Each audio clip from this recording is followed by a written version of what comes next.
Yo, what's up, everybody? It's TheDreadMan here. This is Factor Bullshit, episode XVII, episode 17. 17 weeks straight, baby.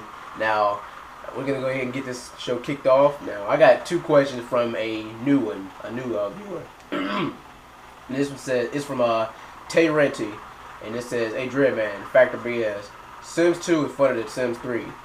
Well, I played The Sims 2, and let me just say, I like the game because it's The Sims. The Sims. It's pretty much just bare bones. It's like you and your family, and it's just like a virtual life. And I read a little bit on The Sims 3, but they said other than improve the graphics a little and improve a little bit more what you could do, revamp some of the features, it ain't really that much different from The Sims 2. I would say that it's BS just completely based on the fact that I have not played The Sims 3 yet, but I will probably get back to you personally when I do. And yeah, thanks for that question. And the other one Terry wrote is, people would think you'd be weird if you carried around a boombox and try to bring back old school just like the 90s. I'll say it's a fact because it's a new day and age. I mean, come on, you don't need a boombox to carry around music anymore. You could carry around a damn MP3 or an iPod that holds 120,000 songs that you probably won't need to listen to in your freaking entire lifetime.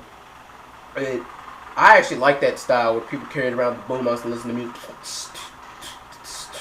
But how's that gonna look when you're in school? I mean, people like keep that little earbud in there and listen to their iPod while the teachers instructed them, whatever. But how'd it look if you carried around a 17-pound boombox in the middle of class, blasting "F the police, F the police"? Yeah, how would that look? Yeah, but that's one of the styles I liked about the old schools, the late 80s and early 90s, man. But anyway, thanks for the question. Now it's time for me to get on to the next one.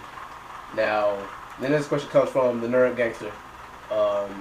This one says, "American cars are way better than foreign cars. Factor BS." Well, I would say based on quality and how long it lasts, I would say it's a fact. But as far as performance-wise, bullshit. Because you could do, you could do a lot with as far as pimping out an American car. But like when it comes to if you go into underground racing and drag and drifting and stuff like that, then I suggest a car like a Mitsubishi Lancer or a Nissan 350Z or something like that. But I heard those cars like Maseratis and Ferraris, and I heard those cars quality-wise are trash. They look good and they run good, but most of the frames are made of fiberglass. So if you go over a bump at 60 miles per hour, guess what it's gonna do? Yeah, it's gonna screw it up. So I have to say American cars are way better, and especially those cars from the 1970s when they actually really took time to make those. Oh yeah, those are high quality. Those things last forever. So alright, next question comes from Manny Manolo.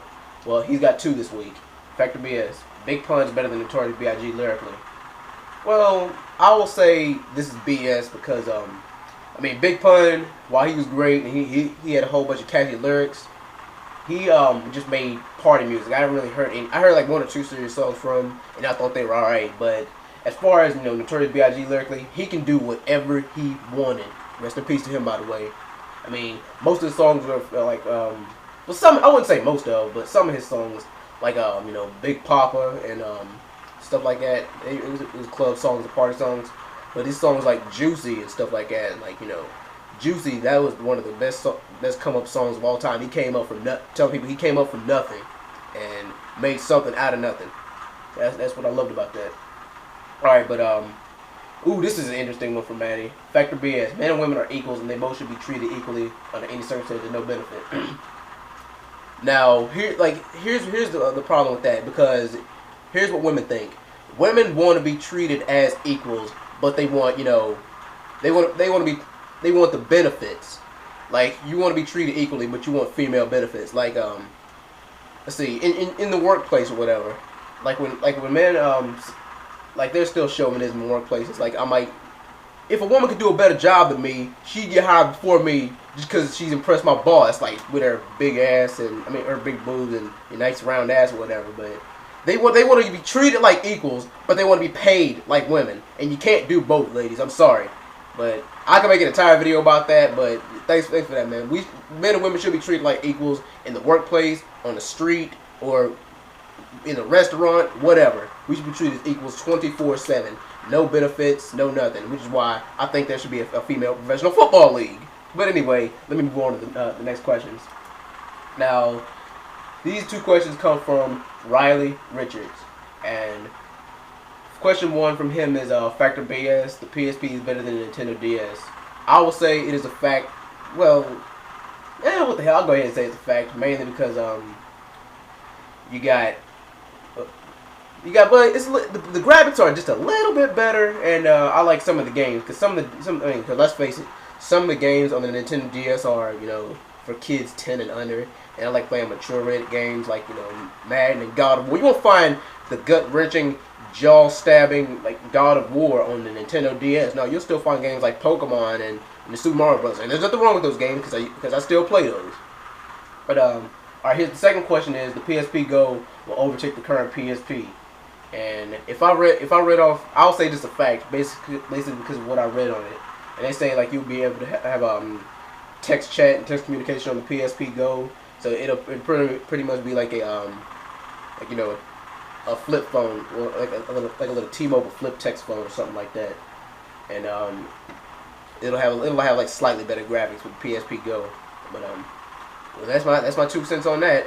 Now I got one last question, and it's from True Films, and this one says Transformers 2 was better than Transformers 1, factor BS.